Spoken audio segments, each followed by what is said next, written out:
Masih bersama kami dalam debat publik Kabupaten Poso. Dan terlebih dahulu saya akan kembali membacakan aturan main untuk sesi kali ini. Dalam segmen ini masing-masing paslon akan memberikan sebuah pertanyaan kembali kepada paslon lain dengan durasi 30 detik. Dan dijawab oleh paslon lain dengan durasi 120 detik. Dan kemudian ditanggapi oleh paslon lain yang bertanya dengan durasi 60 detik. Kami informasikan sekali lagi bahwa siang hari tadi kami telah mengadakan sesi undi urutan paslon mana yang akan bertanya kepada paslon lain secara adil dan dilakukan dari pihak KPU Kabupaten Poso bersama tim paslon. Dan telah disepakati bahwa di sesi ini akan diberikan kesempatan kepada paslon 1 untuk menjawab pertanyaan terlebih dahulu. Langsung saja kita mulai, kami persilahkan kepada paslon nomor urut 3 untuk bertanya kepada paslon nomor urut 1. Waktu Anda, mohon tenang, waktu Anda 30 detik. Dimulai dari Anda berbicara. Terima kasih atas kesempatan yang diberikan. Yang ingin kami tanyakan terkait data mungkin tadi kemiskinan kita perdalam. Yang tadi Bapak sampaikan itu adalah data 2023 Pak. Terakhir BPS datang memaparkan kepada saya langsung saat saya menjabat Bupati. Kita angka kemiskinannya sudah turun menjadi 14,23%. Turun 10 tahun, paling banyak turun angka kemiskinan di Kabupaten Poso. Saya ingin tanyakan, apakah Bapak tahu bagaimana cara menurunkan garis kemiskinan dengan budaya dan struktur masyarakat yang ada di Kabupaten Poso? Garis kemiskinan. Terima kasih. Waktu habis, terima kasih. Kami berikan waktu kepada paslon nomor urut 1. Waktu Anda 120 detik dimulai dari Anda berbicara. Iya, menurunkan garis kemiskinan itu bagi saya itu tidak terlalu sulit. Karena pada saat kami mendapat amanah di tahun 2016 sampai dengan 2021, kami bisa menurunkan garis kemiskinan, angka kemiskinan itu sekitar 2030 jiwa. Kata kuncinya sebenarnya satu, jangan korupsi. Itu harus kita lawan korupsi. Kalau kita melakukan tindakan korupsi, ini tentunya akan menyengsarakan masyarakat, terutama masyarakat di Kabupaten Poso. Itu pernah terjadi korupsi di tahun 2013 dan sudah ada sanksi yang didapatkan oleh oknum-oknum yang terlibat di dalamnya. Untuk itu tentunya kami menghimbau kepada kita semua, mari kita jaga marwah daerah kita ini, Kabupaten Poso. Apabila kami mendapat amanah ke depan sebagai pemimpin di Kabupaten Poso, korupsi ini harus kita lawan. Kemudian yang kedua, kita juga harus memperhatikan masalah kebutuhan para petani dan nelayan. Kami sudah jalan di beberapa daerah, di sana irigasi pengairan sawah, terutama di wilayah Poso Pesisir Utara, Poso Pesisir, dan Pamonas Selatan. Itu terjadi irigasinya itu rusak dan tidak pernah dibenahi. Sehingga membuat mau tidak mau, suka tidak suka, dari hasil penilaian dari Badan Pusat Statistik pasti akan berpengaruh dalam penilaian di angka kemiskinan yang ada di Kabupaten Poso. Tentunya juga kita harus menciptakan lapangan kerja. Dengan kita bisa menciptakan lapangan kerja yang baru, yakin dan percaya Kabupaten Poso itu akan hilang dari angka kemiskinan. Terima kasih. Baik, terima kasih. Langsung saja kepada paslon nomor urut 3 untuk menanggapi, waktu Anda 60 detik, dimulai dari Anda berbicara. Ya baik, kalau tentang korupsi, saya pikir korupsi itu harus dibuktikan dan itu ada aparat yang membuktikan. Korupsi bukan sekedar penggiringan opini, korupsi bukan sekedar dituduhkan, korupsi bukan sekedar kita sampaikan menjadi fitnah. Ya.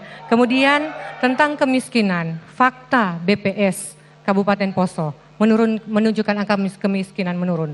Kita bisa mengklaim, tetapi pada buktinya apa? Kita melihat yang terdampak siapa? Para petani. Kita melihat di zaman sebelum tahun 2020 tidak pernah nilai tukar petani. Ini menunjukkan nilai tukar petani, angka kesejahteraan petani tidak pernah mencapai 100, yang artinya petani tidak sejahtera. Ini korelasinya dengan kemiskinan. Sejak kami memimpin 3 tahun, program-program kami turunkan untuk masyarakat. Tidak semudah membalikan telapak tangan, ada COVID yang menghantam kemiskinan kita. Berhasil, tahun ini NTP kita di 127, itu menandakan petani sudah mulai sejahtera. Untuk berikutnya kita akan lanjutkan. Baik, terus. Terima kasih. Habis, terima kasih. Mohon tenang, kami persilakan kepada paslon nomor urut 1 untuk menanggapi. Waktu Anda 60 detik dimulai dari Anda berbicara. Iya, jadi kita bisa berdebat, tetapi bagi kami data itu yang menjadi patokan. Karena data itu ada ilmunya yang bisa menilai sejauh mana angka-angka kemiskinan yang tadi sudah disampaikan itu sudah betul atau tidak. Karena berdasarkan BPS yang ada ya, itu disampaikan di situ bahwa angka kemiskinan kita itu cukup tinggi. Tinggal bagaimana langkah-langkah pemerintah daerah itu betul-betul apa yang diprogramkan itu harus tepat sasaran. Jangan kita memberikan sesuatu kepada misalnya pendukung, tetapi misalnya yang seharusnya perahu itu atau katintin itu diberikan kepada nelayan, tetapi diberikan kepada petani dan sebaliknya. Hal-hal seperti inilah yang membuat angka kemiskinan kita itu bisa menurun. Kemudian itu berdasarkan data BPS bulan Februari tahun 2024. Baik, waktu Anda habis. Terima kasih. Maaf, selanjutnya kami persilakan kepada paslon nomor urut 4 untuk bertanya kepada paslon nomor urut 2. Waktu Anda bertanya 30 detik dimulai dari Anda berbicara. Terima kasih. Petani di Kabupaten Poso 80% dari jumlah penduduk yang ada. Nilai tukar petani di angka 115, nasional 120 sampai 123. Dalam hal ini hortikultura memegang peran penting 131 dan perikanan hanya 92. Peternakan di atas 100. Pertanyaan kami, bagaimana meningkatkan NTP petani basah sawah yang di bawah 100? Makasih. Baik, terima kasih. Kami persilakan Bapak, waktu Anda 120 detik dimulai dari Anda berbicara. Terima kasih. Perlu kita ketahui bersama bahwa kurang lebih hampir 70% masyarakat Kabupaten Poso adalah petani. Dan itu menurut kami adalah merupakan keunggulan komparatif bagi Kabupaten Poso, di mana petani ini harus diberdayakan. Yang kedua, perlu kita ketahui bersama bahwa dalam memberdayakan petani, kita harus memberikan stimulus kepada petani-petani yang ada. Kita memberikan bibit unggul, kita menyediakan infrastruktur yang memadai sehingga mereka akan meningkatkan pendapatan petaninya. Kemudian ketika pendapatan petani meningkat, kita harus mengatur distribusi, penyaluran dari hasil-hasil produksi itu sampai kepada tempat tujuan. Mulai dari infrastruktur jalan sampai kepada pasar. Itulah yang dikatakan meningkatkan nilai tukar petani. Sehingga petani akan memproduksi kos produksi pertaniannya lebih kecil jauh dibandingkan dengan pendapatan yang dia hasilkan. Itu adalah nilai tukar petani. Oleh karena itu kita harus memberikan stimulan kepada petani-petani agar mereka bisa memproduksi pertanian mereka dengan baik dan menghasilkan produk pertanian yang unggul dan bisa diterima di pasar, baik pasar lokal maupun di luar Kabupaten Poso. Demikian. Baik, masih ada waktu ingin ditambahkan Bapak? Cukup? Silakan paslon nomor urut 4 untuk menanggapi. Waktu Anda 60 detik dimulai dari Anda berbicara. Dari apa yang kami baca, semua pasangan calon menitik beratkan pada sektor pertanian. Karena itu yang sangat menyentuh ke masyarakat. Sengaja hal ini kami tanyakan agar menjadi perhatian kita bersama. Kami berdiri di sini bukan hanya untuk berpikir tentang kami menjadi bupati, tapi bagaimana Kabupaten Poso mendapat pemimpin yang kredibel. Apa yang kami tanyakan kami lengkapi, tidak salah apa yang Bapak katakan. Terima kasih, seperti itu harapan kami. Tetapi ada hal-hal yang harus kita ingat. Ada beberapa daerah yang tidak terairi sampai hari ini. Di Kelei, di Buyung Pondoli yang berharap sawah tak ada hujan, sampai di Tonusu dan sebagainya. Begitu juga di beberapa wilayah tertentu. Dan juga yang perlu kita atur mengenai regulasi dan juga bagaimana tata kelola pertanian. Betul, hari ini petani sawah sudah susah cari pupuk, lalu dia upah kerja yang sulit, transportasi yang sulit, bawa ke penggilingan, dipotong lagi 10%, jadi beras dijual murah. Petani harus diajar menjual gabah seperti di Tolai, Parigi Motong dan Mangkutana. Mereka tidak rugi dua kali. Mereka lama waktu Anda habis Bapak, terima kasih. Kami persilakan pasangan calon nomor urut 2 untuk menanggapi tanggapan dari pasangan calon nomor urut 4. Waktu Anda 60 detik dimulai dari Anda berbicara. Ya, saya kira apa yang disampaikan itu bersinambungan dengan yang kami sampaikan. Memang kita punya perhatian terhadap petani, bagaimana nilai tukar petani itu bisa baik ya, karena kesuksesan seorang petani ketika nilai tukar petaninya itu naik, sehingga apa yang dia keluarkan mulai dari tanam sampai produksi, dia akan menghasilkan sesuatu untuk kesejahteraannya. Sehingga pemerintah harus memfasilitasi, sekali lagi, pemerintah harus hadir untuk memberikan fasilitas infrastruktur yang memadai, pasar yang jelas, sehingga pasca panen yang penting bagi nilai tukar petani tersebut. Saya kira demikian. Terima kasih. Baik, masih ada waktu? Cukup Bapak, terima kasih. Baik, berikutnya kami persilakan paslon nomor urut 2 kembali untuk bertanya kepada paslon nomor urut 3. Waktu Anda bertanya 30 detik dimulai dari Anda berbicara. Iya. Berdasarkan data kemiskinan, kita bicara kemiskinan lagi, memang ada penurunan di tahun 2024 di 14,23%. Tetapi angka pengangguran saya kira tidak terlalu jelek-jelek amat dibandingkan dengan daerah lain. Kabupaten Poso sudah bagus angka pengangguran ada di 5%. Tetapi harusnya kalau angka pengangguran baik, harusnya diikuti dengan angka kemiskinan yang turun. Pertanyaannya kenapa angka kemiskinan naik, tetapi angka pengangguran kita katakan sangat baik. Habis Bapak, Silakan, terima kasih. dijelaskan. Silakan, paslon nomor urut 3 untuk menjawab. Waktu Anda 120 detik dimulai dari Anda berbicara. Paslon nomor urut 3. Harap tenang. Bagaimana? Apakah ingin diulang pertanyaannya? Apakah diperbolehkan untuk mengulang pertanyaan? Tidak, tidak boleh. Baik, silakan.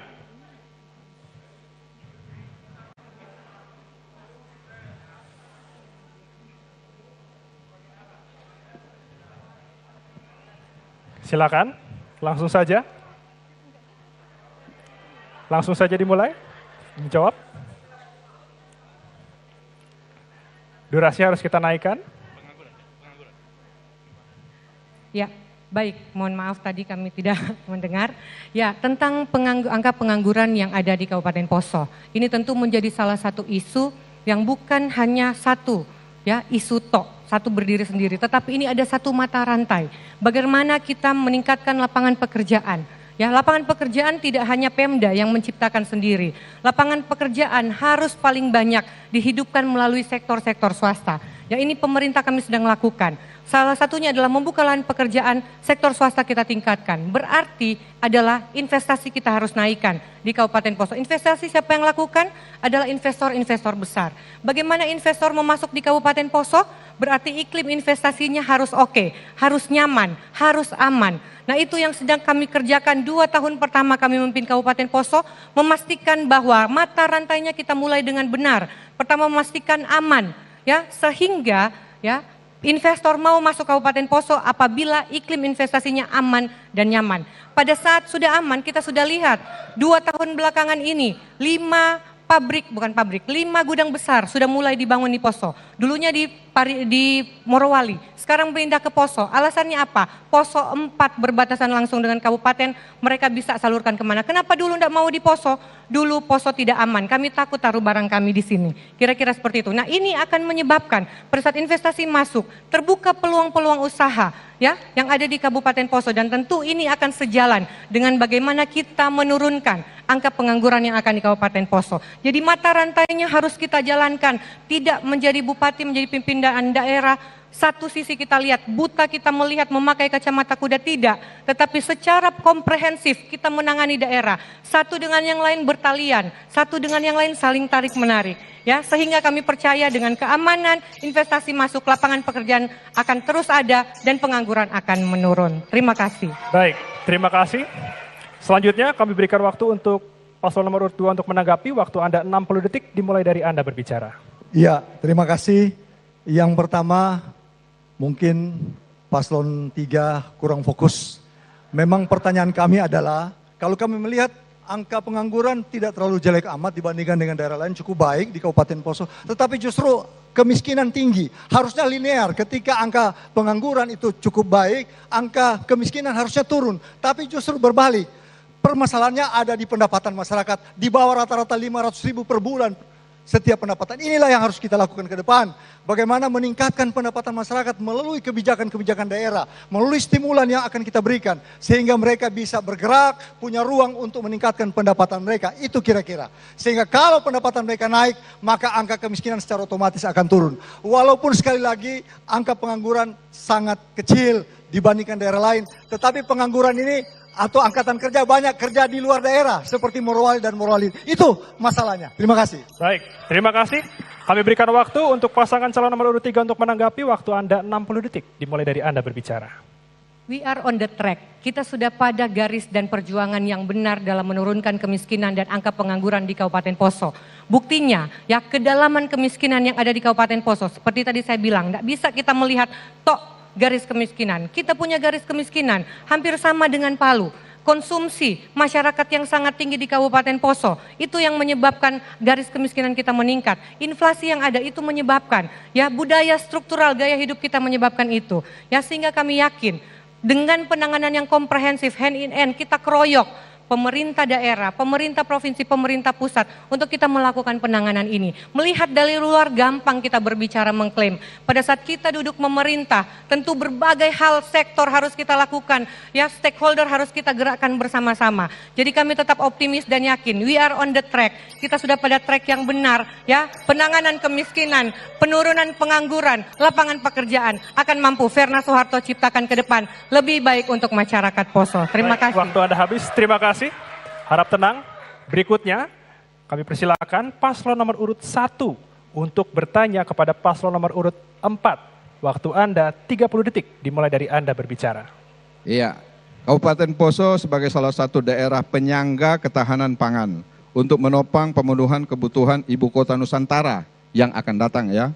Tentunya memiliki peran yang strategis dan sangat penting. Pertanyaan saya, apa yang akan Anda lakukan untuk menangkap peluang di sektor pertanian tersebut? Gampang, bro. Baik, Terima kasih. silakan Bapak, waktu Anda 120 detik, dimulai dari Anda berbicara. Ya, makasih. Sekali lagi, dalam debat kandidat yang kami nonton tentang Gubernur Sulawesi Tengah, ketiga pasangan calon mengemukakan masalah itu, bagaimana menyambut IKN ke depan.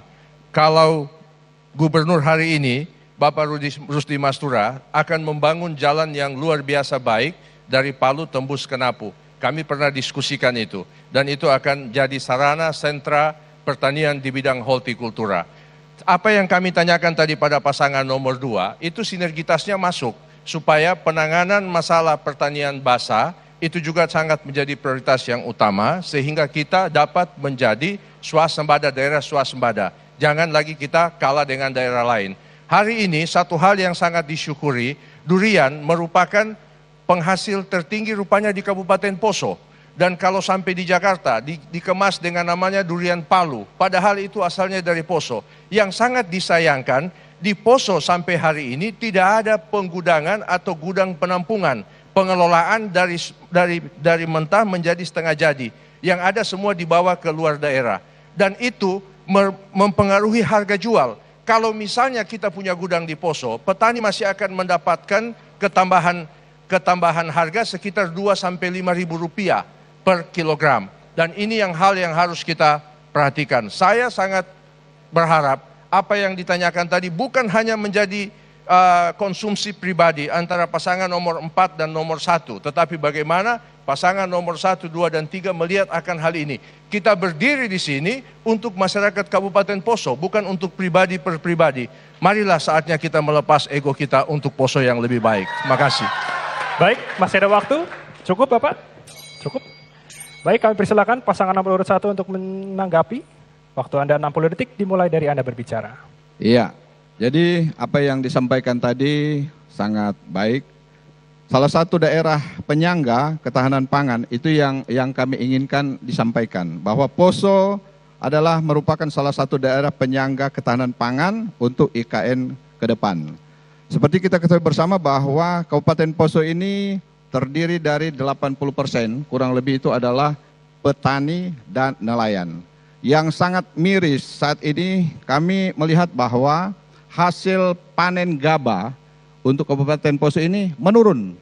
Kenapa bisa menurun? Dari data yang kami dapat, itu masalah prasarana irigasi dan pengairan itu tidak mendapat perhatian penting dari pemerintah daerah. Contoh di wilayah yang sudah sempat tadi kami singgung, daerah Poso Pesisir Utara, Tambarana dan sekitarnya sampai dengan di Pamunas Selatan. Itu irigasi pengairan itu tidak mendapat perhatian. Sehingga ini ke depan kita harus sama-sama memperbaiki. Baik, cukup. Terima kasih Bapak. Kami berikan waktu untuk pasangan calon nomor urut 4 untuk menanggapi kembali. Waktu Anda 60 detik dimulai dari Anda berbicara. Pesan kami, siapapun yang jadi, secepatnya membangun kerjasama dengan pemerintah daerah Parigi Motong, pemerintah daerah Donggala, dan pemerintah Kota Palu untuk membuat perda bersama yang sifatnya payung. Kalau perlu meminta Gubernur Sulawesi Tengah membentuk badan otorita untuk sebagai daerah penyangga IKN. Saran kami bukan hanya IKN, sebagai daerah penyangga IKN dan industri yang ada di Morowali. Kita tahu bersama bahwa di Morowali hari ini membutuhkan suplai makanan yang begitu besar. Daging diimpor dari luar negeri lewat di Poso, sayur diimpor dari luar Poso lewat di Poso. Kenapa kita tidak menangkap peluang itu? Itu yang utama yang harus kita kemukakan ke depan. Apa yang dikatakan tadi itu betul, tinggal pengembangannya. Dan apa yang kami katakan di sini Bapak Ibu Saudara sekalian jauh dari sempurna. Oleh karena itu dalam kesempatan kami di sinilah kita saling mengisi sehingga mencapai kesempurnaan itu. Sekian dan terima kasih. Baik, terima kasih. Berikan apresiasi yang meriah kepada seluruh pasangan calon yang sudah melewati sesi debat pada sore hari ini.